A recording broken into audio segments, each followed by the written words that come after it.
Alright, a couple tips for if you're building the Rakon brushless whoop. Use a screwdriver with a magnet, because these screws are so tiny. You will lose some in the carpet. I've lost probably 3 or 4 in the carpet already.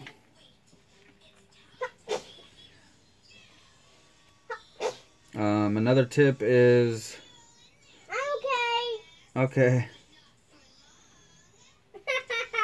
When you're putting the cam mount pieces on,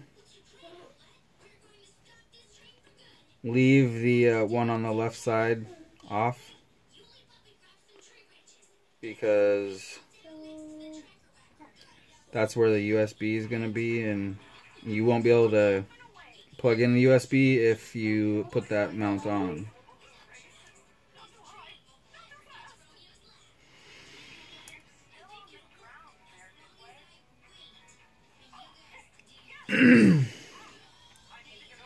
See what I'm saying? Like, here's the front right here. So you just put the front cam piece and the side, right side cam piece, but leave this one off so you can plug the USB in.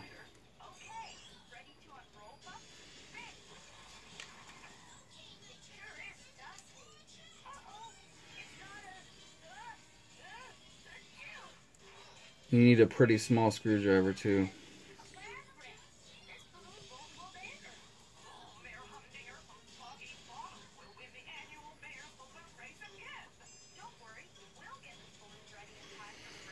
So this is my Rakon 66mm brushless whoop. I built a 2-cell version, partly out of need and partly out of because I wanted to have a 2-cell one.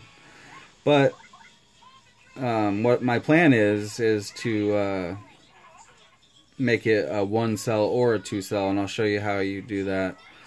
So there's only a few flight controllers and ESCs, you know, that you can get for this. It's 16 by 16 millimeter mounting holes.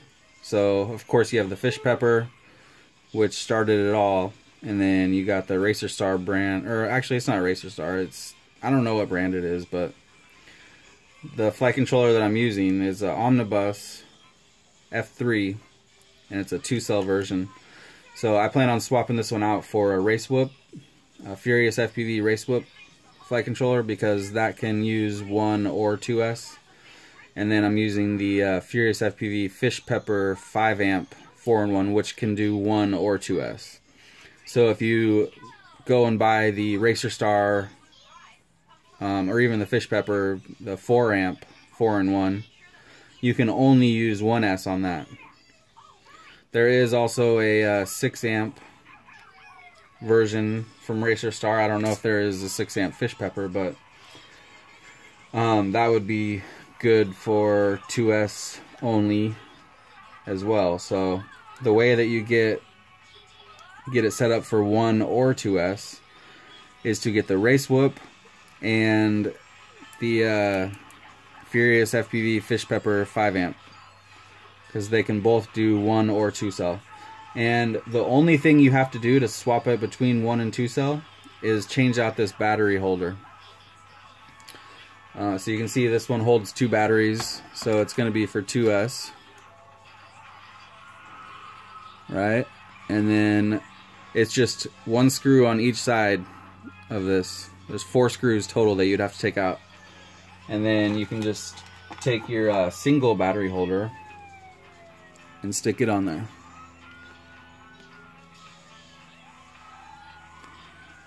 The lines are the same. Why isn't it focusing? The holes line up the same.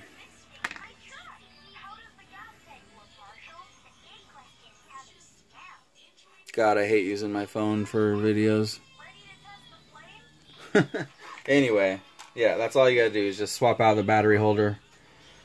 So, I just got this put together. I was having issues. The receiver wasn't working right.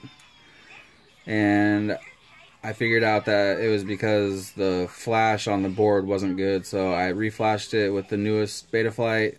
So it comes, this particular flight controller comes with Betaflight 3.1, I think, or 3.0.1. And when I hooked up the receiver, it just wasn't showing up in Betaflight. None of the bars showed up in the receiver tab at all. So obviously it wasn't going to bind or arm. I mean, it bound, but it wasn't going to arm or anything. So after I flashed it, everything was fine. So if you're having problems with your flight controller or your receiver, just update it to the newest firmware and it should be fine. But I haven't seen too many videos of this out there. I've seen, I mean, of course Nick Burns has his, you know, but his is a 1-cell. I haven't seen any videos of this one. I think there might be like one. I saw one where a guy was trying to build one and he fried his flight controller because he reversed the battery cables, which was cracking me up. Oh my god, that was so funny. But yeah, this thing, it's the same size as a Tiny Whoop. It's 66 millimeters. A Tiny Whoop I think is like 65 millimeters. But it's got 0703 brushless motors, you know, so it's going to be way better. So, like I said, I just got it finished this morning. I was having the problems with it last night, and I just gave up and went to bed. And as soon as I woke up this morning, first thing I had to do was get this thing flying. So I'm going to leave this side off for now so that I can still tune it if I need to or whatnot, but this is going to actually be the very first time flying this. I need to grab my batteries, so I'll be right back. So this is going to be my very first time even hovering it, so hopefully nothing goes wrong. So when you got a 2-cell wired up like this, you can just plug one side in, it doesn't do anything. And then you plug the other side in and the magic happens.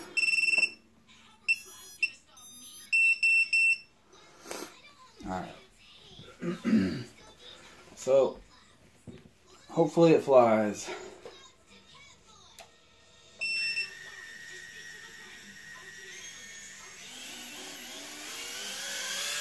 Yeah.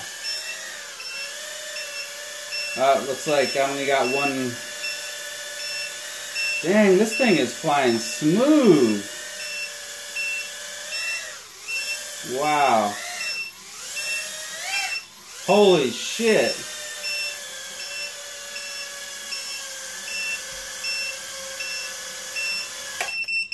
Oh my god, I cannot believe how smooth that is flying. That is crazy. Oh my god, that was just awesome. Wow. And the power, it just had some punch, man. That was, wow. Checking the motors if they're hot. They're warm, but they're not hot, which is good. Real good. Wow. That was awesome. I was just like impressed with that. That is so cool. Wow, so I gotta charge the batteries. I gotta lower the low voltage alarm setting.